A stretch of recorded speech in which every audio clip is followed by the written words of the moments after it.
और अपना बाल्यकाल अगर आजादी की लड़ाई में, फ्रीडम फाइट में और क्विट इंडिया मूवमेंट में लगाया तो आजादी के आने के साथ साथ उनका संपर्क राष्ट्रीय स्वयंसेवक संघ से हुआ और 1945 में वो राष्ट्रीय स्वयंसेवक संघ के प्रचारक के रूप में उन्होंने जीवन को अपनी दृष्टि और जीवन को अपना समर्पण राष्ट्रीय स्वयंसेवक संघ की विचारधारा को दिया।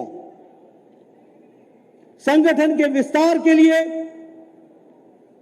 संगठन में बाद में उनको जनसंघ में काम करने का मौका मिला तो पार्टी के एक्सपेंशन के लिए और बाद में भारतीय जनता पार्टी के लिए उन्होंने सारा जीवन लगा दिया और पार्टी के आज ये जो हम स्वरूप देख रहे हैं उसके दधीची के रूप में नींव में कैलाशपति मिश्र हमको दिखते हैं। इस बात को हमको ध्यान में रखना चाहिए। मित्रों, एक बात और हमको ध्यान रखनी चाहिए। जब कैलाश जी राजनीतिक क्षेत्र में काम कर रहे थे तो उस समय खोने को सब कुछ था, पाने को कुछ नहीं था। ये आज का माहौल नहीं था कि हम सोच सके कि कभी हम एमएलए बन जाएंगे, कभी हम एमपी बन जाएंगे, कभी हमारी सरकार आएगी। वो समय ऐसा था जब पाना तो दूर, खोने के लिए तैयार रहना पड़ता था। ऐसी परिस्थिति थी और ऐसे परिस्थिति में कैलाश जी ने अपना सारा जीवन लगाया और पार्टी को इस विराट वृक्ष के रूप में उन्होंने हम सब लोगों को अपने जीवन में लगा करके हम सबको दिया है। मैं यहां यह भी कहना चाहूंगा कि वो पार्टी के बिहार के भीष्म पितामह थे। उन्होंने अपने आप को समर्पण करके, सैक्रिफाइस करके, ये छोटी घटना नहीं है। जब राज्यसभा के लिए उनका नाम तय हुआ तो उन्होंने बड़े सहर्ष कहा, मुझे संगठन में रहने दीजिए और हमको दलितों में काम को आगे बढ़ाना है, कामेश्वर पासवान को राज्यसभा में भेजिए। इस तरह की बात उन्होंने कही थी। आप याद कीजिए, यह वातावरण हमारी पार्टी में ही हो सकता है, किसी और पार्टी में नहीं हो सकता। और इस तरीके के उदाहरण कैलाशपति मिश्र ही दे सकते हैं। इसलिए उनसे हमको प्रेरणा लेना और प्रेरणा के साथ हम अपने काम को ताकत दें, इसकी आवश्यकता होती है। मैंने शायद पिछली बार भी बताया था, लेकिन मैं दोहराना चाहूंगा। मेरी उम्र 11 साल 12 साल की होगी। 1971 का चुनाव था। जहां तक मुझे याद पड़ता है कि वो पटना लोकसभा की सीट का चुनाव उन्होंने 1971 में लड़ा था और उनका अक्सर हमारे घर आना जाना होता था। वो जनसंघ की टोपी पहन करके, दिए का निशान था, वो हमारे घर आए। मैं छोटा था, कौतूहल वर्ष ने पूछा कि कैसा चल रहा है, क्या चल रहा है। उन्होंने कहा हम चुनाव जीतेंगे, जनसंघ आगे बढ़ेगा। मैंने जो पड़ोस में सुना था, और वो बच्चे ही थे हमारे साथी, वो भी पड़ोस में जो सुनते हैं, तो मैंने उनसे कहा कि हमारी स्थिति अच्छी तो होगी लेकिन शायद जीतना संभव नहीं होगा। उस समय मुझे याद है कैलाश जी ने कहा था, हम विचारधारा के लिए लड़ते हैं और विचारधारा के लिए हम समर्पित रहते हैं। यह तो पड़ाव है, पूर्ण विराम नहीं है। आगे और बढ़ेंगे और हम जीवन में सफल होंगे। मैंने उनसे एक और प्रश्न पूछा था कि आप सभी सीटों पर क्यों लड़ रहे हो, क्योंकि उस समय जब विधानसभा का चुनाव आया था तो सभी सीटों पर चुनाव हुआ था। तो उन्होंने उत्तर दिया था कि जीतना तो संभव नहीं होगा लेकिन दिया का निशान घर घर पहुंचाएंगे, इसलिए हम काम करेंगे। मैं आपको ये सारी बातें इसलिए कह रहा हूं क्योंकि आज जब हम बापू सभागार में इतनी बड़ी संख्या में दुनिया की सबसे बड़ी राजनीतिक दल के रूप में बैठे हैं, तो हमें याद रखना चाहिए कि किन महानुभावों ने अपना जीवन लगा दिया, जिसके कारण आज हम यहां पर आकर के खड़े हैं। उन ददीचियों को हमको भूलना नहीं चाहिए, उनके जीवन से हमको प्रेरणा लेनी चाहिए।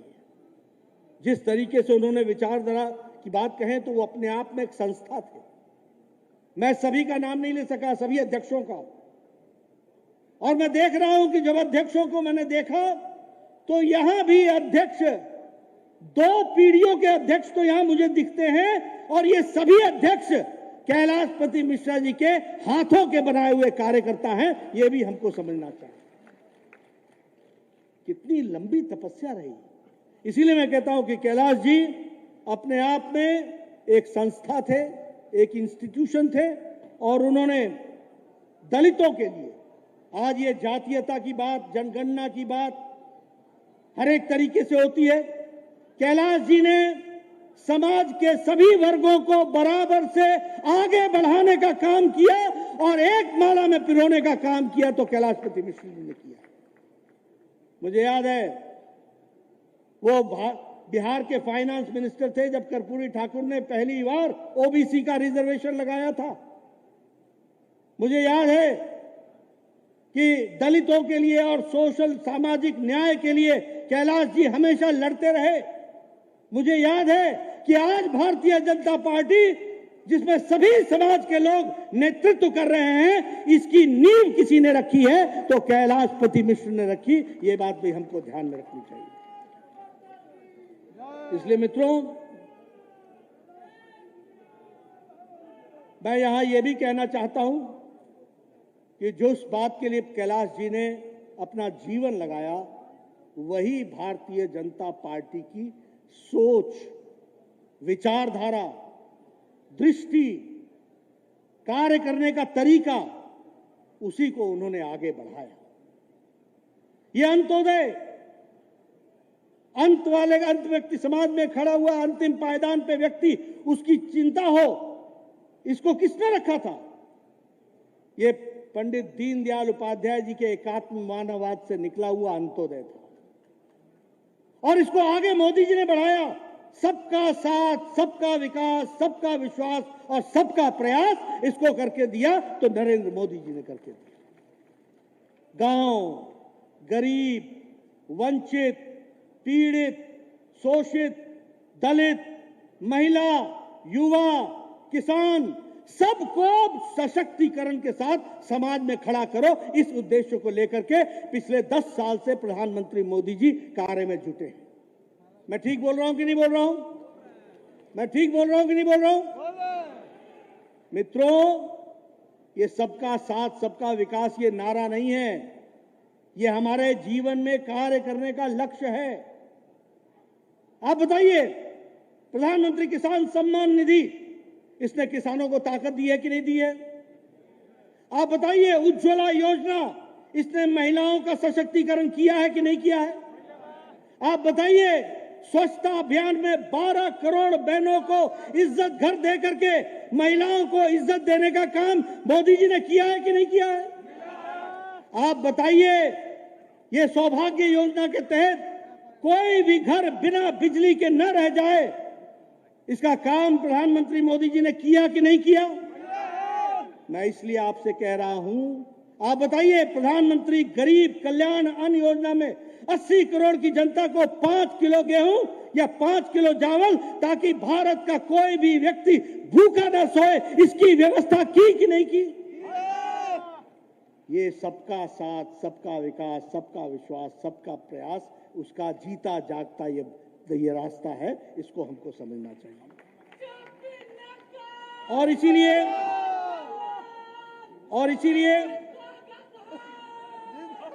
धन्यवाद। इसीलिए मैं ये कहता हूं, आप बताइए, पिछले 10 साल यूपीए की सरकार में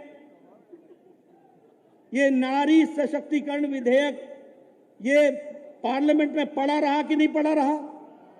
किसी ने इसको सुध ली? प्रधानमंत्री मोदी जी ने 3 दिन के अंदर नारी शक्ति वंदन विधेयक ला करके उनको रिजर्वेशन देने का काम किया तो प्रधानमंत्री मोदी जी ने किया। मैं महिलाओं को बधाई देता हूं, मैं नारी शक्ति को वंदन करता हूं। एक बहुत बड़ा कदम उठाया गया है और आगे चल करके आपको खुशी होगी कि 2029 में जो पार्लियामेंट बनेगी और जो विधानसभाएं 27 के बाद बनेंगी, उसमें महिलाओं को आरक्षित सीट से चुन के आने का मौका मिलेगा। इस तरीके की परिस्थिति, इसलिए जब मैं कहता हूं गांव, गरीब, वंचित, पीड़ित, शोषित, दलित, महिला, युवा, सबके लिए काम करने का काम प्रधानमंत्री मोदी जी ने किया है। अभी आजकल बहुत ज्यादा चर्चा हो रही है बैकवर्ड ओबीसी। हम वो लोग हैं और कैलाशपति मिश्र जी उन लोगों में से हैं जिन्होंने ओबीसी की लड़ाई को धरती पर अपने नेतृत्व में लड़ा। और कहने के लिए नहीं कह रहा हूं, याद कीजिए कांग्रेस पार्टी को क्या नैतिक अधिकार है। कांग्रेस पार्टी ने काका कालेलकर का रिपोर्ट बताइए, उसको रिजेक्ट किया था कि नहीं किया था। उसके बाद मोरारजी देसाई ने मंडल कमीशन लगाया, मंडल कमीशन की रिपोर्ट आई। इंदिरा गांधी और राजीव गांधी दोनों रिपोर्ट पर बैठे रहे कि नहीं बैठे रहे, कुछ नहीं किया। विश्वनाथ प्रताप सिंह ने आकर के उसके बाद रिजर्वेशन दिया। और आपको जानकर के आश्चर्य होगा कि 1992 के बाद 1992 में जब सुप्रीम कोर्ट ने कहा कि ओबीसी को केंद्रीय सर्विस में नौकरी मिलने रिजर्वेशन होना चाहिए, तब जाकर के रिजर्वेशन 1995-96 में हुआ। और ये लोग आजकल ओबीसी के चैंपियन बने हुए हैं। आप बताइए, ओबीसी कमीशन को संवैधानिक दर्जा देने का काम नरेंद्र मोदी जी की सरकार ने किया कि नहीं किया? क्यों कांग्रेस पार्टी, क्यों यूपीए, जिसमें लालू भी थे, जिसमें बाकी लोग भी थे, क्यों उन्होंने ओबीसी को संवैधानिक दर्जा नहीं दिया? आज ओबीसी की बात करते हैं। मैं ये सारी बातें आपके सामने इसलिए रख रहा हूं कि मोदी जी के नेतृत्व में जिस तरीके से ओबीसी की चिंता की गई है, ओबीसी को आगे बढ़ाने का काम किया है, वो हम सब लोगों को ध्यान में रखना चाहिए। मैं बिहार की बात भी करना चाहूंगा। मेरा बिहार से लंबा संबंध रहा है। मैंने बिहार को मुसीबत में देखा है। मैंने बिहार में नेतृत्व को किस तरीके से समझौता करते हुए लोगों के हितों के खिलाफ काम करते हुए, वो भी मैंने देखा है। मैंने वो भी समय देखा है जब कांग्रेस पार्टी को एक तरफा समर्थन मिलता था और कांग्रेस पार्टी लोगों के हित के सिवाय हित के से अलग हट करके अपने भ्रष्टाचार में लगी हुई थी। मैंने वो भी दिन देखे हैं जब सामाजिक न्याय का नारा लगा करके आने वाले लोग अपने परिवारों के और अपने घरों में, अपने तिजोरियों में धन भरने के सिवाय कोई काम नहीं किया। वो समय भी देखा है। लेकिन मैं ये गौरव के साथ कह सकता हूं कि भारतीय जनता पार्टी के नेतृत्व ने बिहार को हमेशा मुख्य धारा में लाने में कोई कसर नहीं छोड़ी है। ये बात मैं गौरव के साथ कह सकता हूं। आप बताइए, पहला All India Institute of Medical Sciences Bharat Ratna स्वर्गीय अटल बिहारी वाजपेयी जी ने दिया था कि नहीं दिया था? आप बताइए, दूसरा all India Institute of Medical sciences Darbhanga में नरेंद्र मोदी जी ने दिया कि नहीं दिया? मैं ही स्वास्थ्य मंत्री था, नीतीश बाबू से मांग मांग के थक गया। मंगल बाबू बैठे यहां पर, जमीन दे दो, जमीन दे दो, जमीन दे दो। बोले मेडिकल कॉलेज के ऊपर ही बना दो। मैंने कहा नहीं, मुझे नई जगह चाहिए। नहीं दी जगह। आज भी भारत सरकार का all India Institute of medical sciences Darbhanga के लिए पैसा रखा हुआ है। जैसे ही आगे काम शुरू होगा उसको पूरा किया जाएगा। ये हम आपके सामने बताएंगे। आप बताइए, प्रधानमंत्री मोदी जी ने 1000 करोड़ रुपए 5 मेडिकल कॉलेज बनाने के लिए दिए कि नहीं दिए? आप बताइए, 6 सुपर स्पेशलिटी ब्लॉक के लिए आपको 1000 करोड़ रुपए, 2000 करोड़ रुपए से ज्यादा दिया कि नहीं दिया? यहां दो पूर्व मंत्री बैठे हैं, अश्विनी चौबे जी और मंगल पांडे जी, पूछिए इनसे। केंद्र सरकार ने दिया, सुपर स्पेशलिटी ब्लॉक के लिए दिया, और अभी 15वें फाइनेंस कमीशन में भी 6017 करोड़ रुपए देने का काम भारत सरकार ने दिया। यह हमको ध्यान में रखना चाहिए। लेकिन हमारे ये यहां का नेतृत्व जो भ्रष्टाचार से ऊपर से नीचे आकर डूबा हुआ है, भाई को भाई से लड़ाओ, तुष्टीकरण की राजनीति करो, इसमें मस्त है, व्यस्त है। ऐसी सरकारों को गुड बाय कहने का समय आ गया है और भारतीय जनता पार्टी को लाने का समय आ गया है। मैं यहां अभी जयप्रकाश जी के निवास स्थान पर जाऊंगा।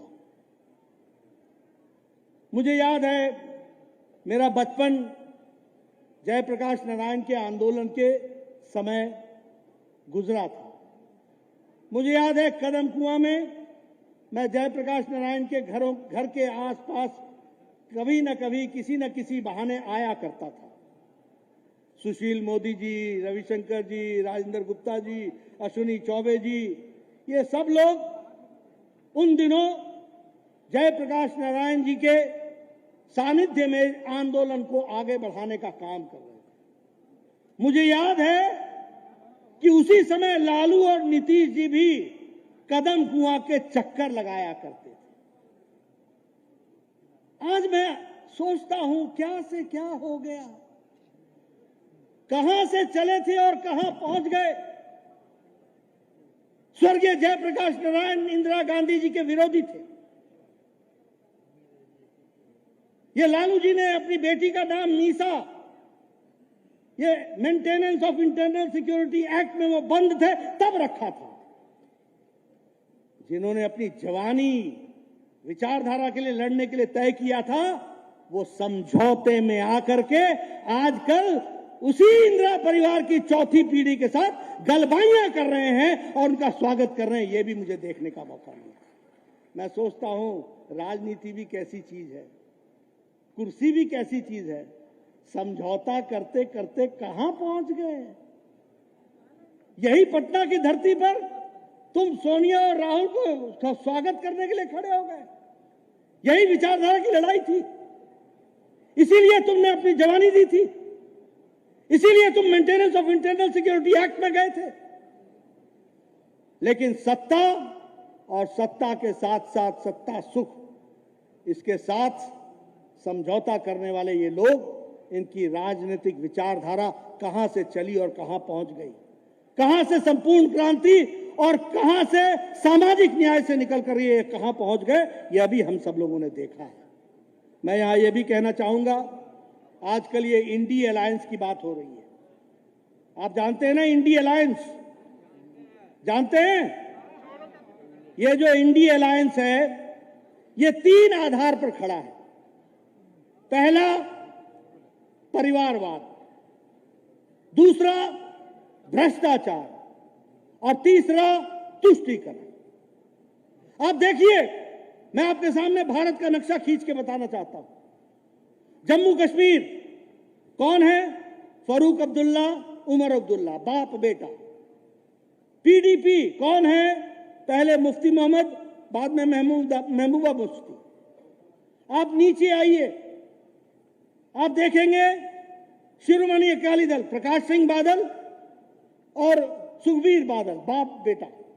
आप उससे नीचे आइए, उत्तर प्रदेश 24 करोड़ का प्रदेश है, सबसे बड़ा प्रदेश है। भारतीय जनता पार्टी किससे लड़ रही है? समाजवादी पार्टी से, मुलायम सिंह, अखिलेश और डिंपल, फुल स्टॉप। बस परिवार। मैं यहां खड़ा हूं, बिहार में कौन है सामने? लालू, तेजस्वी, मीसा, बाकी छुट्टी। ये बंगाल में किससे लड़ रहा हूं? पीसी भाईपो। पीसी मतलब बुआ, बुआ मतलब ममता और भाईपो मतलब भतीजा। भतीजा कौन है? अभिषेक। कौन? ये परिवार से लड़ रहे हैं, बाकी सबकी छुट्टी। ये परिवारवाद, तुम हमारे परिवार को बचाओ, हम तुम्हारे परिवार को बचाएंगे।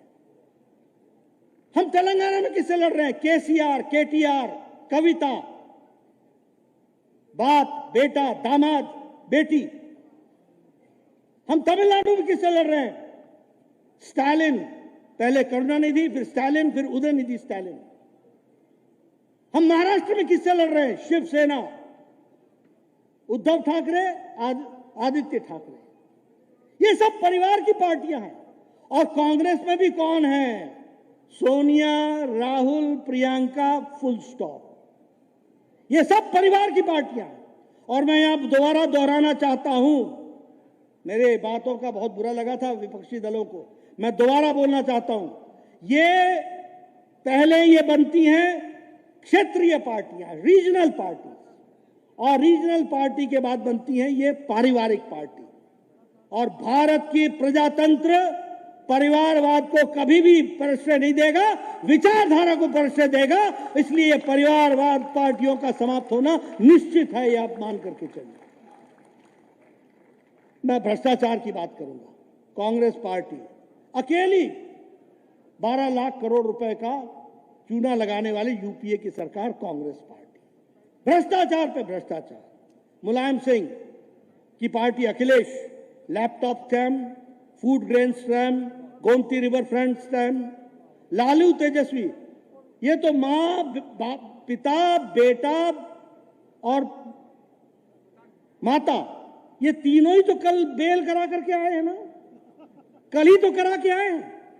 चारा घोटाला, ये सब भ्रष्टाचार से जुड़े हुए लोग हैं। दूसरा इनका आधार भ्रष्टाचार। उसी तरीके से अगर हम बात करें स्टालिन की, तो 1,34,000 करोड़ रुपए इनके ऊपर इनके प्रॉपर्टीज हैं। आप बताइए, ये एक साथ ये इंडी अलायंस और क्या करेगा? परिवार की को सेवा करेगा और परिवार के साथ साथ भ्रष्टाचार का पोषण करेगा और भ्रष्टाचारियों को बचाने का काम करेगा। यही इंडी अलायंस का नतीजा है। अगर मैं दिल्ली की आम आदमी पार्टी की बात करूं, तो कल ही दूसरा विकेट भी गिर गया। वहां संजय सिंह शराब घोटाले में अंदर हो गए। ये सब भ्रष्टाचार में ऊपर से नीचे आकंठ डूबे हुए लोग हैं। और इसीलिए मैं यहां पर कहना चाहूंगा कि अगर हम विकास के दृष्टि से देखें, तो सिर्फ भारतीय जनता पार्टी है जो समाज में विकास को आगे बढ़ाते हुए देश को आगे ले जाने का काम कर रही है। मैं यहां एक बात की और आपसे चर्चा करना चाहूंगा और बताना चाहूंगा कि जहां तक ओबीसी का सवाल है, जो मैंने पहले कहा, चाहे शिक्षा में सेंट्रल स्कूल हो, एमबीबीएस हो, एमडी की सीटें हो, इसमें कुल मिलाकर के 4 लाख बच्चों को ओबीसी को एडमिशन देने का काम किया तो नरेंद्र मोदी जी की सरकार ने किया। ये हमको ध्यान रखना। आज हमारे 27 ओबीसी मंत्री हैं। आज हमारे 85 ओबीसी एमपीज हैं। जितना कांग्रेस पार्टी के एमपी नहीं है, उससे ज्यादा हमारे ओबीसी के एमपी हैं। सामाजिक न्याय लाने का काम तो भारतीय जनता पार्टी ने किया है। 1358 एमएलए में 27% एमएलए ओबीसी के हैं और उसी तरीके से 163 एमएलए में एमएलसी में 40% हमारे एमएलसी ओबीसी के हैं। ये हमको ध्यान में रखना चाहिए। और ये जितनी भी स्कीमें हैं, जनधन योजना, उजाला योजना, उज्ज्वला योजना, ये सबसे ज्यादा लाभ ओबीसी को हो रहा है। इसलिए मैं यहां एक बात बड़े स्पष्ट शब्दों में कह देना चाहता हूं कि भारत की गरीबी सबसे बड़ी जाति है, जो हमारे प्रधानमंत्री जी ने कहा है। और गरीब की सेवा करने का काम पिछले 5 साल में प्रधानमंत्री मोदी जी ने 12 करोड़ से ज्यादा गरीब लोगों को गरीबी रेखा से निकाल करके उनको मिडिल इनकम ग्रुप में पहुंचा दिया। और ये हम नहीं कह रहे हैं, ये इंटरनेशनल मॉनेटरी फंड बोल रहा है। लगभग 12% लोग आज गरीबी की रेखा से ऊपर उठ चुके हैं और 1% लोग लेस देन 1%, 1% भी नहीं, लेस देन 1% लोग अति गरीबी से निकल चुके हैं। सिर्फ लेस देन 1% हमारे अति गरीब रह गए हैं। ये जो गरीब की सेवा चल रही है, यही सबसे बड़ी जाति है। इसी को संभाल करके आगे बढ़ाना है और मजबूती प्रदान करना है। मैं एक बात बताना चाहता हूं, जब हम कहते हैं सर्वांगीण विकास, तो मोदी जी के नेतृत्व में अगर देश की धमक दुनिया में G20 और अन्य तरीकों से पहुंची है, वहीं भारत की चमक दक्षिणी ध्रुव पर पहली बार कोई लैंडर को उतारना का काम भी उनके नेतृत्व में हुआ है। वो भी हमको ध्यान है, वो सैटेलाइट का उतरना भी वहां पर हुआ। और उसी तरीके से गरीब का सशक्तिकरण भी अगर हुआ है तो वह भी प्रधानमंत्री मोदी जी के नेतृत्व में भारतीय जनता पार्टी और एनडीए ने किया है। इसलिए मुझे इस बात की खुशी है कि जिन बातों के लिए कैलाशपति मिश्रा जी ने अपनी जीवन लगाया, जिन बातों के लिए कैलाशपति मिश्रा जी ने अपना पल पल लगा करके कार्यकर्ताओं को गढ़ा बढ़ाया, उसको साकार करने का काम आज भारतीय जनता पार्टी प्रधानमंत्री मोदी जी के नेतृत्व में कर रही है। और मुझे बहुत अच्छा लगा सम्राट जी का एक वक्तव्य, उन्होंने कहा अब हम कंधे पर बैठाना छोड़ चुके हैं। मैं उनकी बात को याद रखूंगा। समय आ गया है कि अब अपने कंधे मजबूत होकर के 2024 में संपूर्णता से हम चुनाव जीते और 2025 में वो अपना कंधे पर और अपनी मजबूती पर विशुद्ध भारतीय जनता पार्टी की सरकार बनाए, इसके लिए हम काम करें।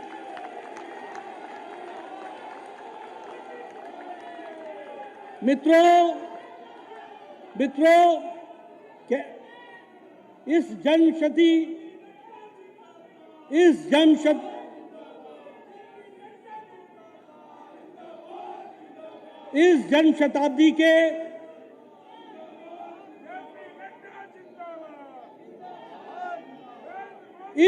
शताब्दी के स्वर्गीय कैलाशपति मिश्रा जी को सही मायने में श्रद्धांजलि यही होगी कि 2024 में संपूर्ण एमपीज की सीट जीतकर हम दिल्ली में मोदी जी को फिर से प्रधानमंत्री बनाएंगे